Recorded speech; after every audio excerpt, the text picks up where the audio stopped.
Subscribe करें feature graphics channel को और बेल आइकन को दबाएं ताकि हर क्रिएटिव वीडियोस आपको पहुंचती रहें। तो hey guys, welcome back to our channel feature graphics और मेरा नाम है हरीफ। सो आज की इस वीडियो में हम देखने वाले हैं कि किस तरह से हम ऐप के आइकन को डिजाइन कर सकते हैं। सो ऐप का आइकन को इतना मुश्किल काम नहीं है, बिल्कुल सिंपल सा हमें ऐप का आइकन डिजाइन करना है। अगर हमने गेम के लिए ऐप का आइकन डिजाइन करना होगा तब हम उसको तब वो थोड़ा कॉम्प्लेक्स होता है, क्योंकि उसके अंदर थोड़ी हमें इमेजेस वगैरह भी यूज करनी पड़ती है। लेकिन किसी कंपनी, किसी ब्रांड के लिए हमें अगर कोई ऐप का आइकन बनाना है, जिस तरह फॉर एग्जांपल फेसबुक हो गया या फिर हमें किसी एप्पल की कंपनी हो गई या कोका कोला, तो उसके लिए हमें कोई इतना खास फर्दर नहीं करना पड़ेगा। हमें बस उसका लोगो उसके ऊपर एक किसी भी स्क्वायर शेप के ऊपर लोगो हमने लगा देना और वो ऐप का आइकन हो जाएगा। तो ऐप का आइकन तो इतना कोई खास मुश्किल काम नहीं है। लेकिन जो इस वीडियो में हमने इम्पोर्टेंट चीज आज करनी है वो ये है कि आप अपने क्लाइंट को किस तरह से अपना जो लोगो आप जो भी काम करके देंगे ग्राफिक डिजाइनिंग के अंदर, वो किस तरह से प्रेजेंट करेंगे। सो यही हम आज की इस वीडियो में देखने वाले हैं। सो बिना वक्त जाए चलिए शुरू करते हैं।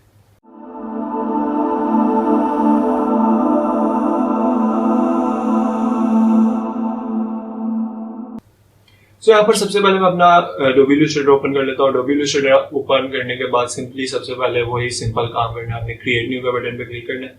क्रिएट न्यू के बटन पे क्लिक करने के बाद यहाँ पर कोई सा भी आपने साइज चूज कर लेना। मैं यहाँ पर ऑलरेडी मेरे पास एक चूज है तो मैं इसी साइज को रख लेता हूँ।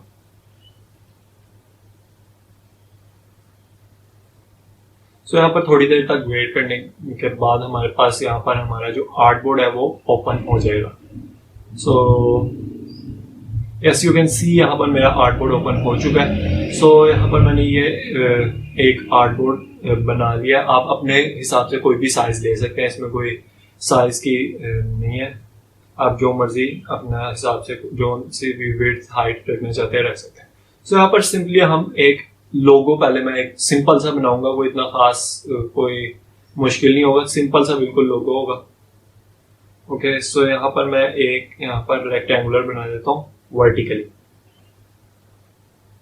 और इसके सारे कॉर्नर्स में इस तरह करके राउंड कर दूंगा। राउंड करने के बाद इसको मैं इस तरह करके जितना हो सकता कर दूंगा मैं इसको। एंड नाउ अब सिंपल सा काम हमने करना है। यहाँ पर मैं यहाँ पर आऊंगा एंड इसको मैं यहाँ पर से लेता हूँ आउटलाइन स्ट्रोक। सो अब ये जो हमारे पास स्ट्रोक थी ना, वो आउटलाइन के अंदर कन्वर्ट हो चुकी है, यानी अब हम इसको जितना मर्जी इस तरह करना चाहिए कर सकते हैं।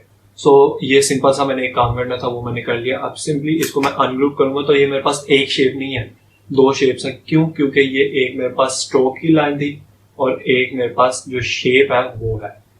सो ये वाली शेप तो हमारे पास वही एज इट इज सिंपल है, लेकिन ये स्ट्रोक है। सो इसको मैं कन्वर्ट करता हूँ, सॉरी दोबारा बैक आते हैं, दोबारा अनग्रुप किया इनको, और इसको मैं अब कर देता हूँ पाथ फाइंडर से इसको मैं यस। सो नाउ अब हमारे पास ये एक शेप बन चुकी है, यानी हम इसको जो इसकी विड्थ है वो हम अगर कम करना चाहें कर सकते हैं। लेकिन अब फॉर एग्जांपल मैं यहाँ पर सिंपल सा एक ये बनाता हूँ, इसके सारे कॉर्नर्स में राउंड कर देता हूँ। कॉर्नर्स मैंने इसके सारे राउंड कर दिए, प्रॉपर एंड तक राउंड कर दिए। देख सकते हैं यहाँ पर रेड इंडिकेशन हमें शो हो गया कि इससे आगे हम इस कॉर्नर को राउंड नहीं कर सकते। सो ये मैंने कर दिया। अब मुझे चाहिए कि इसकी विड्थ जो है वो थोड़ी सी कम हो। सो मैं इसकी विड्थ कम करूंगा, नहीं होगी, क्योंकि हमने सारे कॉर्नर्स उसकी विड्थ के हिसाब से हमने क्लोज कर दिए हैं, यानी कॉर्नर्स उसके स्मूथ कर दिए, जिसकी वजह से हमारे जो विड्थ है वो कम नहीं होगी। लेकिन इस काम को करने से क्या होगा कि मैं विड्थ इसकी कम कर सकता हूँ, यानी इसको थोड़ा सा थिन कर सकता हूँ। सो इसका ये सिंपल सा चीजें होती हैं जो आपने सीखनी होती है। ये मैं ऑलरेडी इलस्ट्रेटर की क्लास में बता चुका हूँ, और अगर आपने वो नहीं देखी तो आई बटन में उसका यहाँ पर आई बटन आ रही होगी, उसके ऊपर लिंक दिया होगा, वहां पर से आप जाके देख सकते। सो यहाँ पर बिना वक्त जाए कि मैं यहाँ पर सिंपली लोगो अपना जो भी मैं डिजाइन कर रहा था वो कर लेता हूँ। So now you can see here, यहाँ पर मैंने अपना जो लोगो था वो मैं डिजाइन कर चुका हूँ। एंड सिंपली ये हमारे पास एक कंपनी है जिसका नाम है स्टॉक ट्रेडर्स। सो ये उसका लोगो है, यहाँ पर मैं ऑलरेडी डिजाइन कर चुका हूँ। एंड सिंपली अब जो काम मैंने करना है वो ये है कि इसको अब मैंने आइकन के अंदर, यानी ऐप की जो आइकन होती है उसके अंदर कन्वर्ट करना है। सो सबसे पहले मैं इसको यहाँ पर से ग्रुप कर लेता हूँ। ग्रुप करने के बाद यहाँ पर मैं सिंपली एक राउंडेड स्क्वायर बनाऊंगा। यहाँ पर मैंने स्क्वायर बनाया है, इसके कॉर्नर्स मैंने राउंड कर दिए। थोड़ा सा सॉरी, इसकी थोड़ी सी विड्थ कम करूंगा मैं। विड्थ कम करने के बाद जो कलर है वो हम इसका चेंज कर लेते हैं। यहाँ पर से ये वाला कलर रख लेते हैं और इसका कलर मैं रखूंगा वाइट, क्योंकि ऑब्वियसली इसके ऊपर वाइट ही अच्छा लगेगा। एंड नाउ इसको मैं करूंगा सेंटर लाइन और horizontal vertical line. So now ये मेरे पास सिंपल सा एक जो आइकन था ऐप का वो डिजाइन हो चुका है। यही हमने सिंपल सा काम करना था, इसके अंदर और कोई फर्दर नहीं करना था। बस ऐप का आइकन ये इतना सिंपल ही होता है, उतना कोई कॉम्प्लेक्स नहीं होता। हम अगर गेम की ऐप का अगर आइकन बनाए तो हम थोड़ा बहुत उसको डिजाइन वगैरह करते हैं, वरना इसके अंदर इतना कुछ खास डिजाइनिंग नहीं होती। सो ये हमारे पास सिंपल मैंने रख दिया एंड इसको मैं साइड पे कर लेता हूँ। एंड अब हमने क्या करना है, अब हमने करना है प्रेजेंटेशन। सबसे पहले तो मैं ये इस लोगो की कॉपी उठाता हूँ, सॉरी ऑल्ट प्रेस करके मैंने इसकी कॉपी ली। यहाँ पर मैं इसको जूम कर लेता हूँ। यहाँ पर मैंने इसको जूम किया एंड सिंपली अब मैं यहाँ पर इसका नेम लिखूंगा, जो कंपनी का हमारे पास नेम है। जिस तरह मेरे पास स्टॉक ट्रेडर्स है, सो कुछ भी आप रख सकते हैं इसका, मतलब जो भी आप फॉर एग्जाम्पल के लिए जो भी अगर आप सीखने के लिए कर रहे हैं तो रख सकते हैं, वरना जो भी कंपनी का नेम है वही लिखना पड़ेगा ऑब्वियसली आपको। सो यहाँ पर से मैं इसका कोई सा भी फॉन्ट ले लेता हूँ। बस ये मैं सारे कैपिटल लेटर्स में ले रहा हूँ, स्टॉक ट्रेडर्स, सॉरी ट्रेडिंग लिखा मैं। सो ट्रेडिंग भी सही है, ट्रेडिंग लिख लेते हैं। ये वैसे भी कोई ओरिजिनल कंपनी नहीं है, ये फर्जी कंपनी है जो मैंने खुद ही से नाम सोच करके लोगो इसका डिजाइन कर लिया। सो यहाँ पर से इसका भी कलर हम रखेंगे वाइट। वाइट कलर रखने का, अगर आपके पास इसकी कोई टैग लाइन है, यानी कंपनी की, अगर आप क्लाइंट से आपने पूछ लेना कि इसकी टैग लाइन अगर आपके पास कोई है तो वो भी आपने लिख लेनी अगर जरूरत है तो। अगर आपको टैग लाइन इस पर नहीं अच्छी लगती तो ना लिखें। जिस तरह अब इस पर मैं टैग लाइन लिखूंगा इतनी अच्छी नहीं लगेगी जितना ये इस में लग रहा है, बिना टैग लाइन के सही लग रही है, उससे मतलब सही आ रही है। सो इसको मैं यहाँ पर ग्रुप कर लेता हूँ। अब सबसे पहले हमने करना है कि यहाँ पर जो पेज है हमारे पास, इसको मैं कंट्रोल 0 करूंगा तो मेरे पास सिर्फ और सिर्फ पेज शो होगा, उसके अलावा बाहर की जो चीजें वो मुझे नहीं शो होगी। सो यहाँ पर मैं लेके आता हूँ एंड सिंपली एक रेक्टेंगुलर बनाऊंगा, रेक्टेंगुलर टूल से लेते हैं।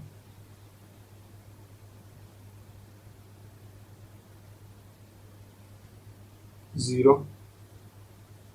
ओके, सो मैंने यहाँ पर एक रेक्टेंगुलर ड्रॉ कर लिया है। रेक्टेंगुलर ड्रॉ करने के बाद इसका मैं कलर थोड़ा सा ग्रे के अंदर लेके आऊंगा। यस, मैं थोड़ा सा और लाइट करते हैं। यस, ये सही है। एंड इसको मैं नीचे ले आता हूँ। यहाँ पर लाने के बाद इसकी जो विड्थ है वो आई थिंक सो सही है। जो हमारे आर्टबोर्ड की विड्थ है वो हम थोड़ी बहुत चेंज कर लेते हैं। तो आर्टबोर्ड टूल लूंगा मैं यहाँ पर से और इसकी विड्थ मैं यहाँ पर से थोड़ी सी विड्थ इंक्रीज करूंगा। एंड यहाँ पर से इंक्रीज करने के बाद इस लोगो को मैं लूंगा एंड यहाँ पर इसको मैं लेके आऊंगा। एंड इसका कलर मैं क्या रखूंगा, ब्लैक। ब्लैक कलर रखने के बाद अभी मुझे ये शो नहीं हो रहा क्योंकि इसकी लेयर सबसे डाउन में, इसकी लेयर मैं ऊपर लेके आऊंगा एंड इसको मैं थोड़ा सा बड़ा करता हूँ। बड़ा करने के बाद अब यहाँ पर आप देख सकते हैं कि मुझे क्या प्रॉब्लम फेस हो रही है कि ये जो मैं इसको बड़ा करता हूँ तो ये मेरे पास जो इसके कॉर्नर्स है वो राउंड शेप में जो थे वो नहीं रहे, अब थोड़े से कॉर्नर्स इसके बाहर को आ चुके हैं। तो मैं क्या करूंगा, कंट्रोल प्रेस करूंगा एंड इसको अगेन इस तरह से कर देता हूँ। एंड इसकी जो पेज जो हमने रेक्टेंगुलर बनाया था उसको भी हम उसकी भी विड्थ इंक्रीज करके कंट्रोल 2 प्रेस कर देता हूँ ताकि वो लॉक हो जाए स्क्रीन का। किसी भी लेयर को लॉक करने के लिए आपको कंट्रोल 2 प्रेस करना पड़ता है। सो इसको मैं यहाँ पर से इस तरह से लेके आता हूँ एंड वही सेम इशू, कंट्रोल प्रेस करना है एंड। सो यस, अब मैं क्या करूंगा, इसकी जो ओपेसिटी है वो मैं डिक्रीज करूंगा। ओपेसिटी डिक्रीज करने का क्या मकसद है वो भी आपको पता चलेगा।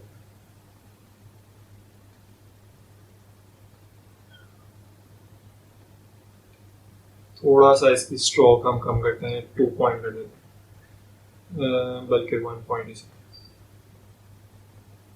यस, सो इसको अब मैं करता हूँ, इसी तरह से करना आपने। एंड कंट्रोल डी कॉपी लेने के लिए आपको ऑल्ट के साथ ड्रैग करना है उसको, एंड कंट्रोल डी करेंगे तो आपने जो कॉपीज बनाई होंगी वही आपके पास एज इट इज बनती जाएंगी। इसी तरह मैं ऑल्ट लूंगा, ऑल्ट प्रेस करूंगा एंड इसी तरह से बनाता जाऊंगा। एंड कंट्रोल डी में सॉरी सिलेक्ट करना, जो हमारी शेप है उसको सिलेक्ट किया, control D and control D. Yes, so अब मैं इसको क्या करता हूँ, ग्रुप कर लेता हूँ मैं इसको, एंड इसको मैं इसके ऊपर ले आऊंगा।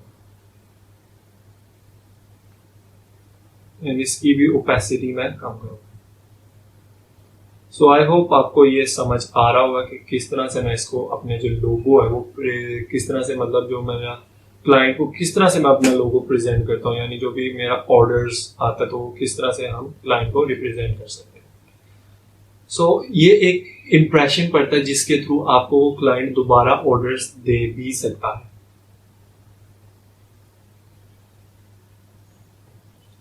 सो इसी तरह से यही काम हमने करना था। एंड इसको मैं यहाँ पर लेके आता हूँ,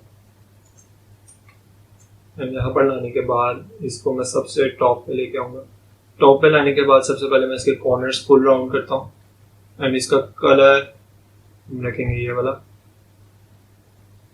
एंड इसी के नीचे सब, बल्कि हम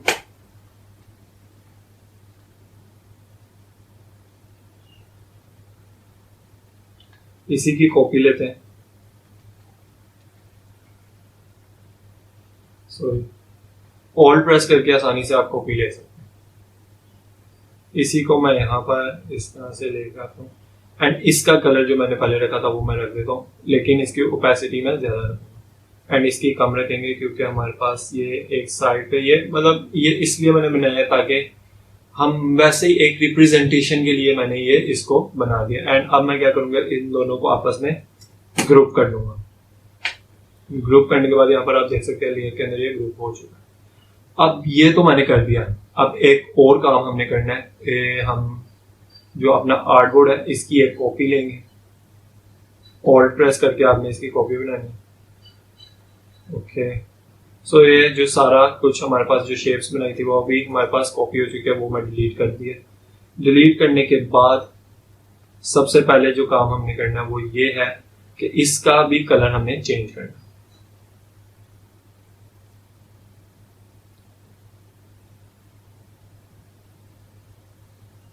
इसका कलर चेंज करने के लिए क्या करेंगे, हम रेक्टेंगुलर एक ड्रॉ करेंगे। रेक्टेंगुलर ड्रॉ करने के बाद हमने इसका कलर रखेंगे थोड़ा सा डार्क में, थोड़ा सा डार्क ग्रे में हम इसका कलर रखेंगे, जिस तरह से ये है। सो यस, ये डार्क ग्रे के अंदर मैंने इसका कलर ये रख लिया थोड़ा। सो यहाँ पर अब मैं क्या करूंगा, टेक्स्ट लिखूंगा। टेक्स्ट में क्या लिखने वाला हूँ कि फॉन्ट मैंने कौन सा यूज किया, फॉन्ट यूज्ड। और जो मैं टेक्स्ट लिख रहा हूँ उसके अंदर भी मैं ये जो सा फॉन्ट मैंने अपने लोगो के अंदर यूज किया वही फॉन्ट मैं यूज करूंगा, ताकि हमारी एक पैटर्न बना रहे। सो ये पैटर्न आपको बनाना पड़ता है इस तरह, क्योंकि आपकी अगर आप फॉर एग्जांपल आप एप्पल के लोगो को देख लें, उसके आप ये नहीं देखेंगे कि हर डिफरेंट लोगो के ऊपर डिफरेंट फॉन्ट यूज हुआ होता है, हर लोगो के ऊपर सेम फॉन्ट होता है। डिफरेंट फॉन्ट हम यूज करेंगे तो वो आपकी कंपनी पे ब्रांड नहीं कहलाएगी।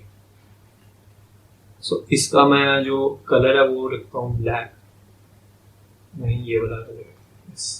सो इसकी एक और मैं कॉपी लूंगा, ऑल्ट प्रेस करके आपने कॉपीज लेनी है।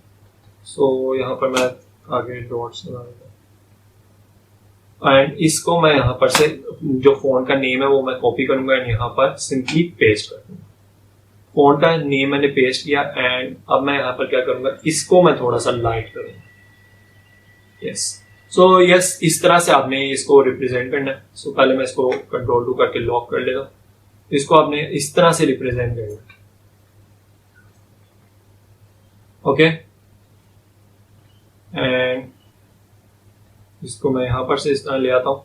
एंड अब मैंने क्या करना है, कलर जो मैंने यूज किए वो मैं लेके आऊंगा, मतलब उसके भी मैं यहाँ पर लगा दूंगा कि मैंने कौन कौन से कलर्स यूज किए, ताकि क्लाइंट को मुश्किल ना हो अगर वो अपना लोगो एडिट करे तो उसको मुश्किल ना हो कि कौन कौन से मैंने कलर्स यूज किए थे, अगर उसको वही कलर चाहिए तो। कलर यूज के बाद मैं यहाँ पर एक राउंडेड रेक्टेंगुलर लूंगा एंड इसको यहाँ पर ड्रॉ करूंगा। थोड़ा सा इसको छोटा करते हैं और इसकी विड्थ थोड़ी इंक्रीज करूंगा। इसी तरह से इसकी एक कॉपी बनाऊंगा मैं। सो मैं यहाँ पर लोगो का कलर लूंगा एंड देन इसके बाद मैं जो दूसरा कलर मैंने यूज किया वो था वाइट कलर। ये हमने ये कलर यूज किया।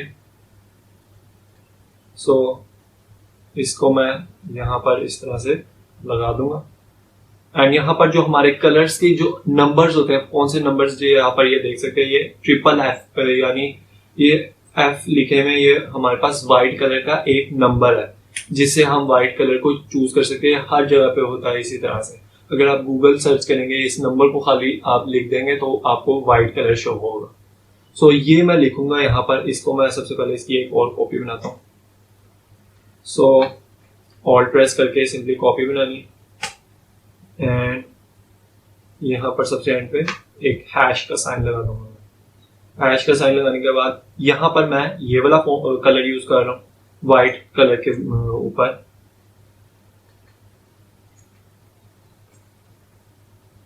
ओके, एंड यहाँ पर मैं व्हाइट कलर यूज करूंगा।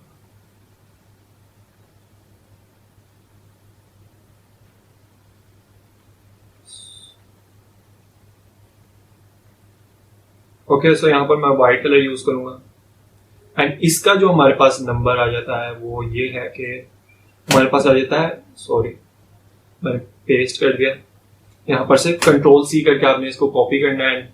यहाँ पर इसका जो भी नंबर था वो यहाँ पर मैं लेकर। सो ये थी हमारे पास एक सिंपल सी प्रेजेंटेशन। सो आई होप आपको समझ आ गई होगी। ओके, सो यहाँ पर मैंने एक और काम जो करना है वो ये है कि जो मैंने आर्टबोर्ड ये वाला बनाया था इसको मैं यहाँ से करूंगा। ओके, सो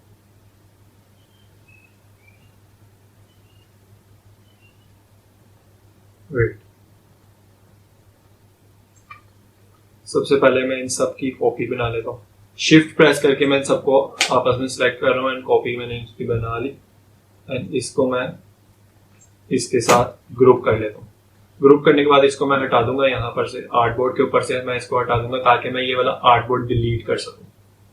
डिलीट मैं क्यों कर रहा हूँ वो भी आपको पता चल जाता है। मैं इसको यहाँ पर लगाऊंगा एंड जो ऊपर वाला हमारे पास आर्टबोर्ड है मैं उसको नीचे ड्रैग कर दूंगा। सो यही था सिंपल काम हमने करना। आर्टबोर्ड मैंने वो इसलिए डिलीट किया क्योंकि जब हम अपनी इसकी इमेज सेव करेंगे वेब के लिए तो हमारे पास ये अलग अलग इमेजेस सेव होंगी। इस तरह से हमारे पास ये एक ही इमेज में सेव होती है। फॉर एग्जाम्पल मैं आपको करके दिखा दूंगा, ये देख सकते हैं हमारे पास यहाँ पर अब एक ही इमेज आ रही है। लेकिन अगर मैं अलग अलग आर्टबोर्ड रखता है तो हमारे पास ये अलग इमेज आती है, वो अलग इमेज आती है। सो इसलिए मैंने आर्टबोर्ड को चेंज किया। सो आई होप आपको आज की वीडियो अच्छी लगी। आज की वीडियो अच्छी लगी तो चैनल को सब्सक्राइब करें और बेल आइकन को दबाएं ताकि हर नई आने वाली अपडेट्स मिलती रहें। So thanks for watching.